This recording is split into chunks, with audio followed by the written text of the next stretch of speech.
আসসালামু আলাইকুম বন্ধুরা, আশা করি সবাই ভালো আছেন। আমি আলহামদুলিল্লাহ আপনাদের দয়ায় খুবই ভালো আছি। তো দেখতে পাচ্ছেন এটা হচ্ছে এলইডি টেলিভিশনের ভিতরে লাইট কিভাবে ফিটিং করতে হয় সেটা দেখাচ্ছি।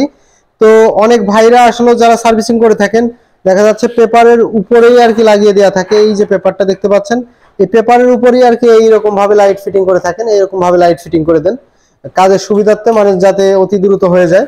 তো তাদের ক্ষেত্রে আমি একটা কথা বলার জন্য আসলে আজকের এই ভিডিওতে আসা। আমি যেভাবে লাগিয়েছি এই এলইডি টেলিভিশনের লাইটটা, এই লাইটটা যেভাবে লাগিয়েছি এটা হচ্ছে বডির সাথে একদম লাগানো। তো দেখতেই পাচ্ছেন এটা বডির সাথে লাগানো। আর ওইভাবে যারা উপর দিয়ে লাগাবেন তাদের ক্ষেত্রে বলবো, এই এলইডি টেলিভিশনটা যখন চলবে তখন তো এই লাইটটা তখন হিট হবে। এটা হিট হওয়ার ক্ষেত্রে হচ্ছে নষ্ট হয়ে যায়, ওইটার উপরে থাকলে বেশি হিট হয়।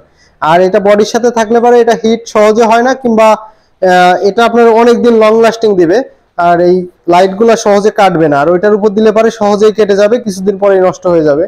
তো তাদের ক্ষেত্রে বললাম যে যারা আসলে কাজ করেন এই বিষয় নিয়ে, তারা সব সময় দেখবেন এই বডির সাথে লাগিয়ে দিলে সব থেকে ভালো হবে। এটা সহজে নষ্ট হবে না এলইডি টেলিভিশন, তাতে 2 বছর 3 বছর চলে যাবে অনায়াসে ইনশাল্লাহ। তো ঠিক আছে গাইজ, এটাই দেখানোর জন্য আসলাম। দেখা হবে নেক্সট অন্য আরেকটা ভিডিওতে। আসসালামু আলাইকুম।